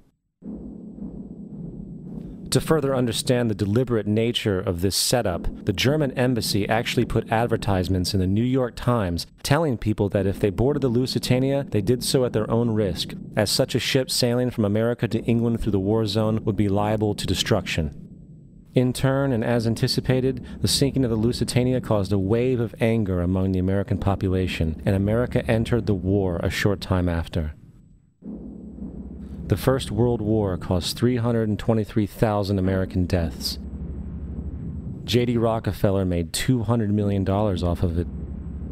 Not to mention the war cost about $30 billion for America, most of which was borrowed from the Federal Reserve Bank at interest, furthering the profits of the international bankers. World War II. On December 7, 1941, Japan attacked the American fleet at Pearl Harbor, triggering our entry into that war. President Franklin D. Roosevelt declared the attack was a day that will live in infamy. A day of infamy indeed, but not because of the alleged surprise attack on Pearl Harbor. After 60 years of surfacing information, it is clear that not only was the attack on Pearl Harbor known weeks in advance, it was outright wanted and provoked. Roosevelt, whose family had been New York bankers since the 18th century, whose uncle Frederick was on the original Federal Reserve Board, was very sympathetic to the interests of the international bankers, and the interest was to enter the war, as we've seen, nothing is more profitable for international bankers than war. In a journal entry by Roosevelt's Secretary of War Henry Stimson, dated November 25, 1941, he documented a conversation he had with Roosevelt. The question was, how should we maneuver them into firing the first shot? It was desirable to make sure the Japanese be the ones to do this, so that there should remain no doubt as to who were the aggressors. In the months leading up to the attack on Pearl Harbor, Roosevelt had done almost everything in his power to anger the Japanese, showing a posture of aggression. He halted all of Japan's imports of American petroleum. He froze all the Japanese assets in the United States. He made public loans to nationalist China and supplied military aid to the British, both enemies of Japan in the war, which, by the way, is completely in violation of international war rules. And on December 4th, 3 days before the attack, Australian intelligence told Roosevelt about a Japanese task force moving towards Pearl Harbor. Roosevelt ignored it. So, as hoped and allowed, on December 7, 1941, Japan attacked Pearl Harbor, killing 2,400 soldiers. Before Pearl Harbor, 83% of the American public wanted nothing to do with the war. After Pearl Harbor, 1 million men volunteered for the war.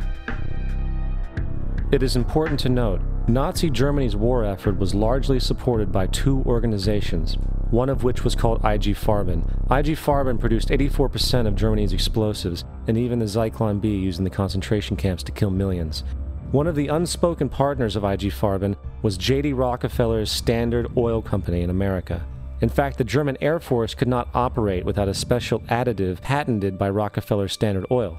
The drastic bombing of London by Nazi Germany, for example, was made possible by a $20 million sale of fuel to IG Farben by the Rockefeller Standard Oil Company. This is just one small point on the topic of how American business funded both sides of World War II. One other treasonous organization worth mentioning is the Union Banking Corporation of New York City. Not only did it finance numerous aspects of Hitler's rise to power, along with actual materials during the war, it was also a Nazi money laundering bank, which was eventually exposed for having millions of dollars of Nazi money in its vaults. The Union Banking Corporation of New York was eventually seized for violations of the Trading with the Enemy Act. Guess who the director and vice president of the Union Bank was? Prescott Bush, our current president's grandfather, and of course our former president's father. Keep that in mind when considering the moral and political dispositions of the Bush family. Vietnam. The United States' official declaration of war on North Vietnam in 1964 came after an alleged incident involving 2 U.S. destroyers being attacked by North Vietnamese PT boats in the Gulf of Tonkin. This was known as the Gulf of Tonkin Incident. This single situation was the catalytic pretext for massive troop deployment and full-fledged warfare. One problem, however, the attack on the U.S. destroyers by Vietnamese PT boats never happened. It was a completely staged event to have an excuse to enter the war. Former Secretary of Defense Robert McNamara stated years later that the Gulf of Tonkin incident was a mistake, while many other insiders and officers have come forward, relaying that it was a contrived farce, a complete lie.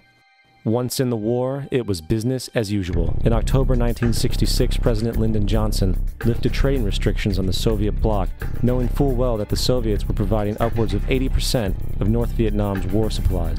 Consequently, Rockefeller interests financed factories in the Soviet Union, which the Soviets used to manufacture military equipment and send it to North Vietnam. However, the funding of both sides of this conflict was only one side of the coin. In 1985, Vietnam's rules of engagement were declassified. This detailed what American troops were and were not allowed to do in the war. It included absurdities like North Vietnamese anti-aircraft missile systems could not be bombed until they were known to be fully operational. No enemy could be pursued once they crossed the border of Laos or Cambodia. And most revealing of all, the most critical strategic targets were not allowed to be attacked unless initiated by high military officials. Apart from these imposed ludicrous limitations, North Vietnam was informed of these restrictions and therefore could base entire strategies around the limitations of the American forces. This is why the war went on so long. And the bottom line is this: the Vietnam War was never meant to be won, just sustained. This war for profit resulted in 58,000 American deaths and 3 million dead Vietnamese. So, where are we now? September 11th was the jumpstart for what is now an accelerated agenda by the ruthless elite. It was a staged war pretext no different than the sinking of the Lusitania, the provoking of Pearl Harbor, and the Gulf of Tonkin lie. In fact, if 9/11 wasn't a planned war pretext, it would be an exception to the rule. It has been used to launch 2 unprovoked illegal wars, one against Iraq and one against Afghanistan. However, 9/11 was a pretext for another war as well, the war against you. The Patriot Act, Homeland Security, the Military Tribunals Act, and other legislations are all completely and entirely designed to destroy your civil liberties and limit your ability to fight back against what is coming. Currently in the United States, unannounced to most brainwashed Americans, your home can be searched without a warrant, without you being home. You can in turn be arrested with no charges revealed to you, detained indefinitely with no access to a lawyer, and legally tortured, all under the suspicion that you might be a terrorist. If you need a painted picture of what is happening in this country, let's recognize how history repeats itself. In February 1933, Hitler staged a false flag attack, burning down his own German parliament building, the Reichstag, and blamed it on communist terrorists. Within the next few weeks, he passed the Enabling Act, which completely eradicated the German Constitution, destroying people's liberties. He then led a series of preemptive wars, all justified to the German people as necessary to maintaining Homeland Security.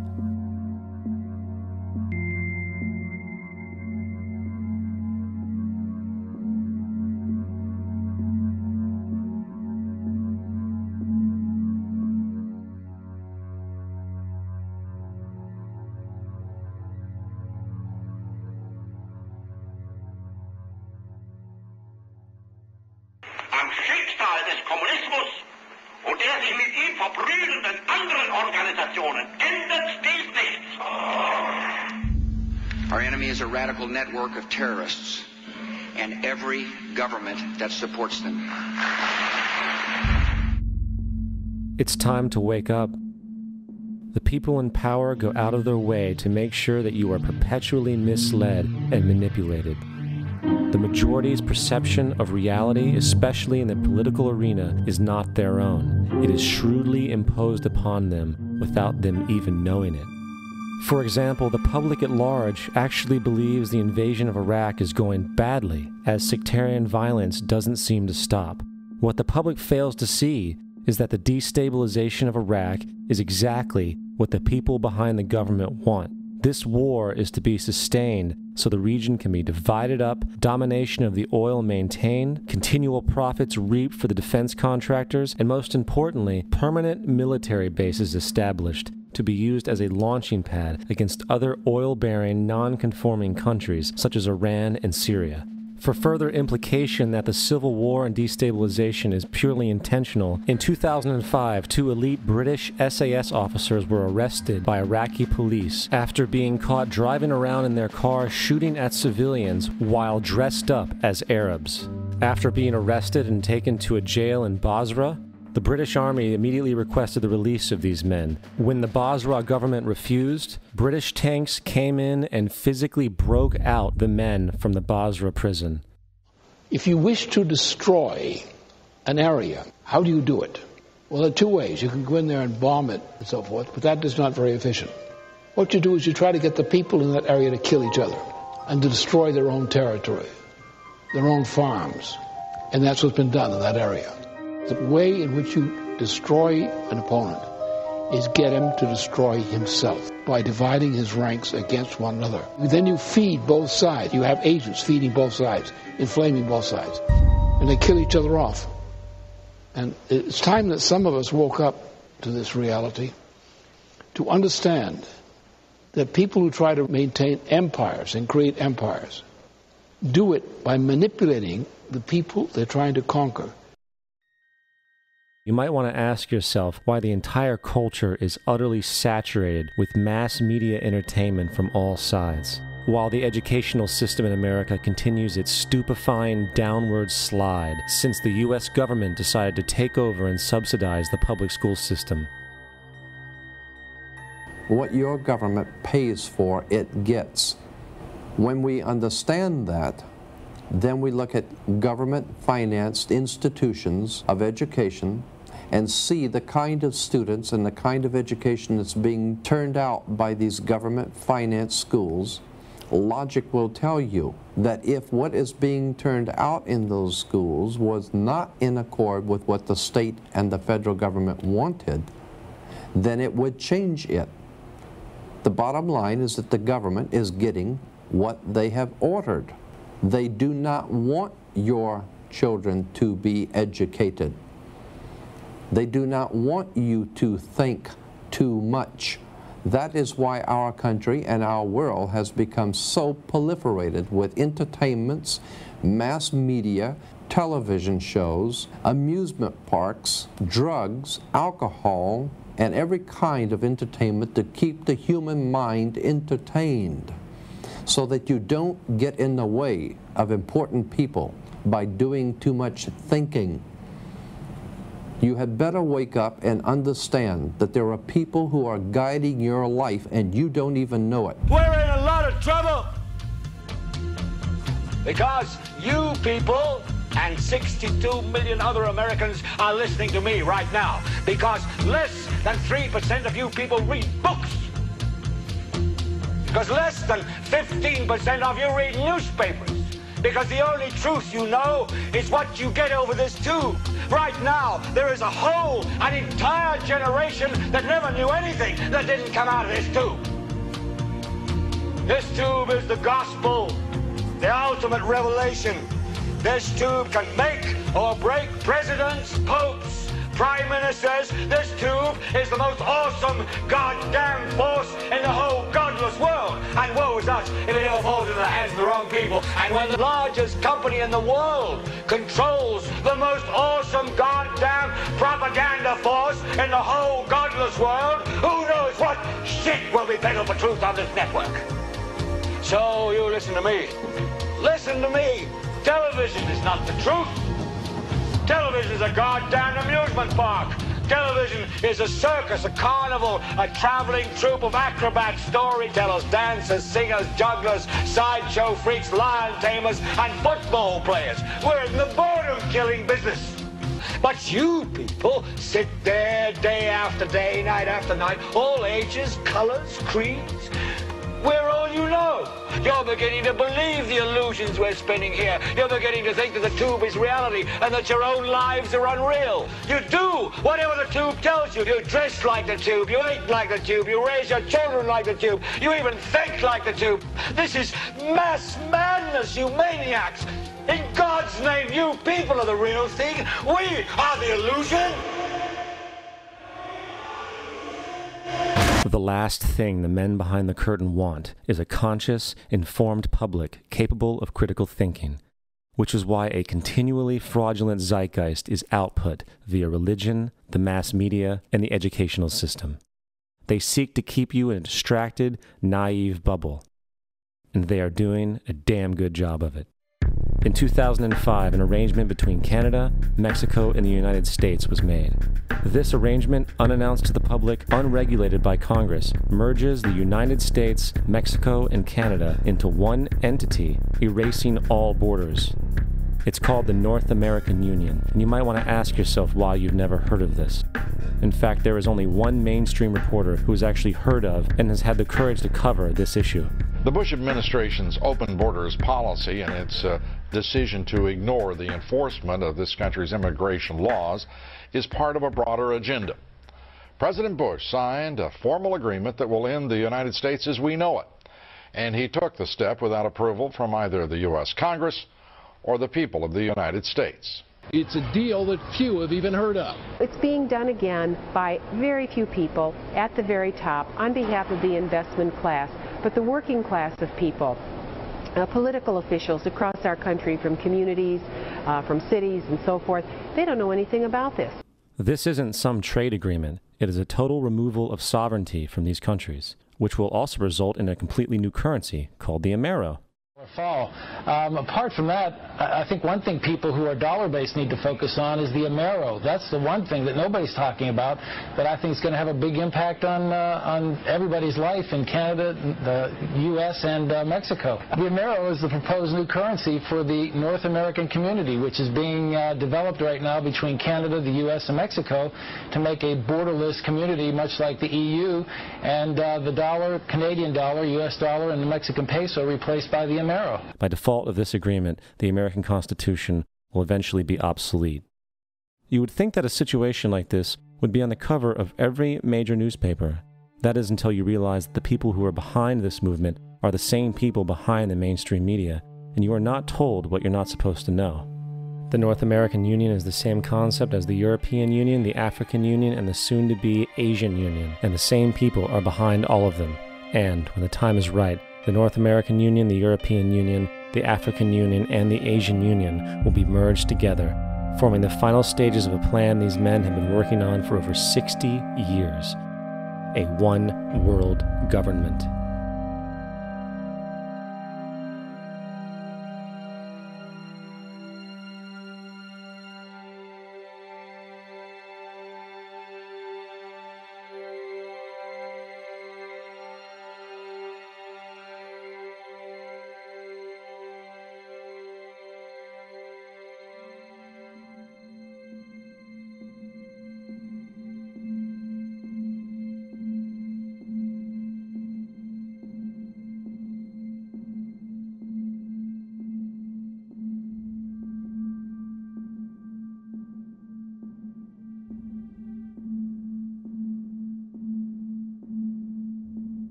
One bank, one army, one center of power. And if we have learned anything from history, it is that power corrupts, and absolute power corrupts absolutely. This is Aaron Russo, a filmmaker and former politician. To his left is Nicholas Rockefeller of the infamous Rockefeller banking and business dynasty. After maintaining a close friendship with Nicholas Rockefeller, Aaron eventually ended the relationship, appalled by what he had learned about the Rockefellers and their ambitions. I got a call one day from an attorney woman I knew, and she said, would you like to meet one of the Rockefellers? I said, sure, I'd love to. And we became friends, and he began to divulge a lot of things to me. So he said to me one night, he said that there's going to be an event there, and out of that event, you're going to see we're going to go into Afghanistan, so we can run pipelines from the Caspian Sea. We're going to go into Iraq to take the oil and establish a base in the Middle East, and we're going to go into Venezuela and try and get rid of Chavez. And the first two they've accomplished. Chavez they didn't accomplish.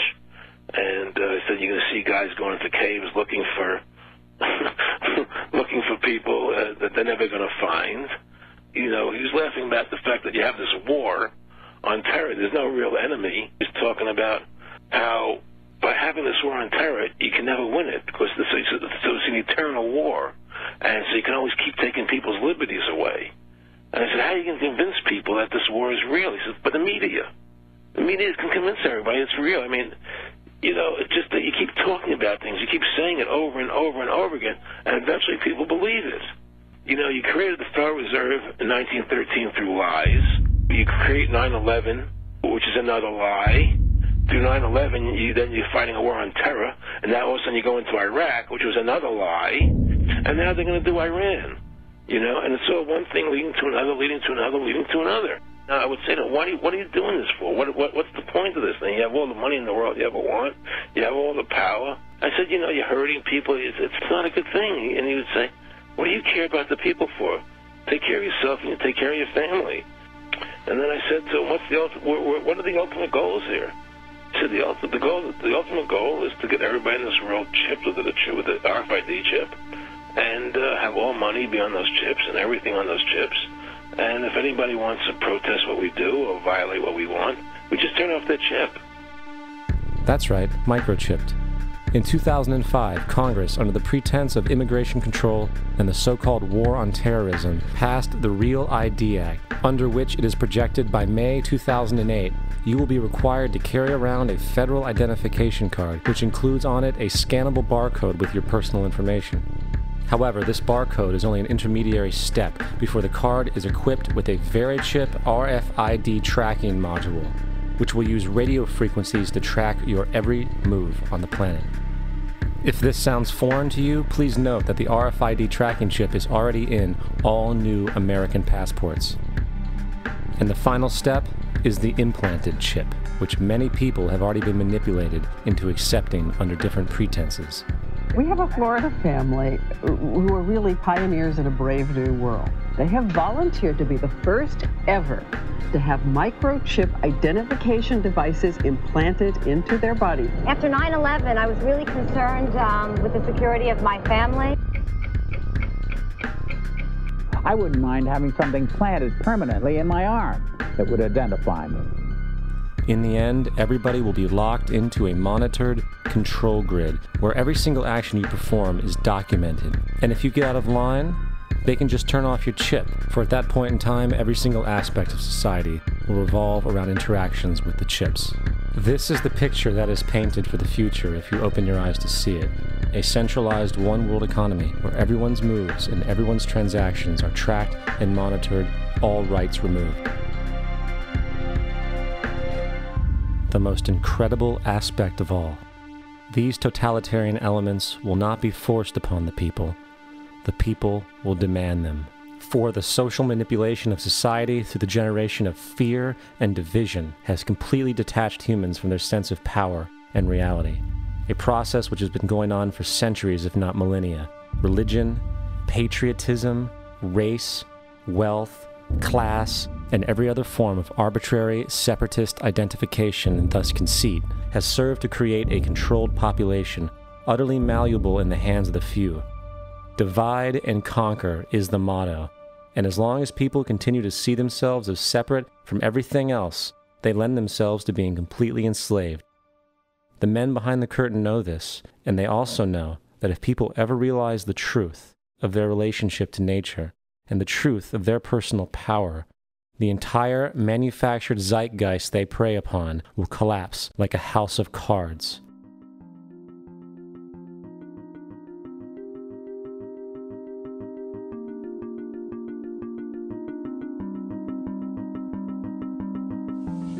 The whole system that we live in drills into us that we're powerless, that we're weak, that our society is evil, that it's crime-ridden, etc., and so forth.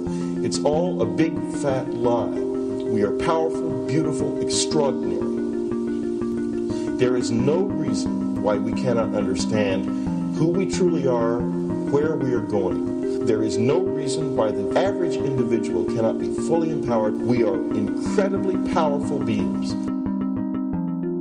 You know, I think I spent 30 years of my life, in the first 30, trying to become something. I wanted to become good at things. I wanted to become good at tennis. I wanted to become good at school and grades and everything I kind of viewed in that perspective. I'm not okay the way I am, but if I got good at things, you realize that I had the game wrong. The game was to find out what I already was. Find out what I already was.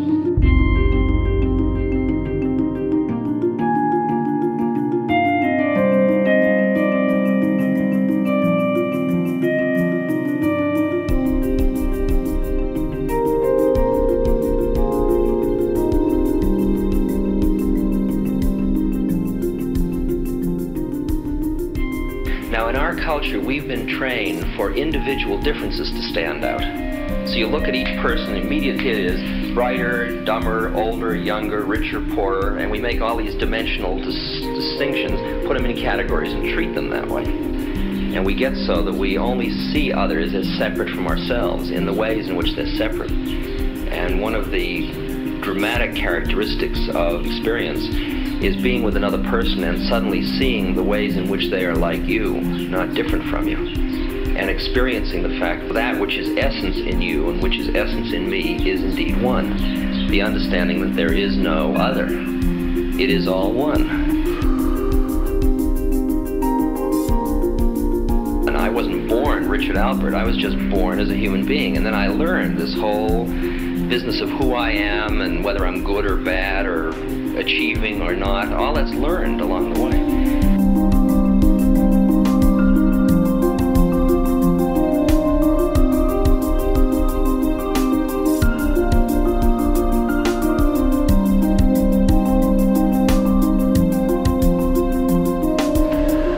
The old appeals to racial, sexual, and religious chauvinism, to rabid nationalist fervor, are beginning not to work. A new consciousness is developing which sees the earth as a single organism and recognizes that an organism at war with itself is doomed.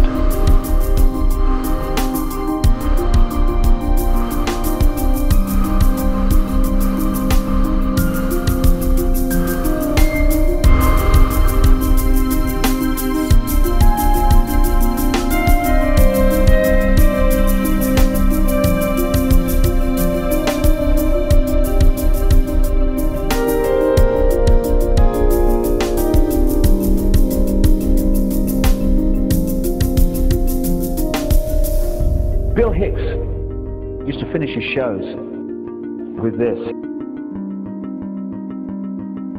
Life's like a ride in an amusement park. And when you go on it, you think it's real, because that's how powerful our minds are. And the ride goes up and down and round and round. It has thrills and chills, and it's very brightly colored. And it's very loud, and it's fun for a while. Some have been on the ride for a long time, and they begin to question, is this real, or is this just a ride? And other people have remembered, and they come back to us and they say, hey, don't worry. Don't be afraid ever, because this is just a ride. And we kill those people. Shut him up. I better let him vested in this ride. Shut him up. Look at my furrows of worry. Look at my big bank account. My family, this has to be real. It's just a ride. But we'll kill those good guys who try and tell us that. You ever notice that? And let the demons run amok? But it doesn't matter, because it's just a ride, and we can change it anytime we want. It's only a choice. No effort, no work, no job, no savings of money. Just a choice right now between fear and love.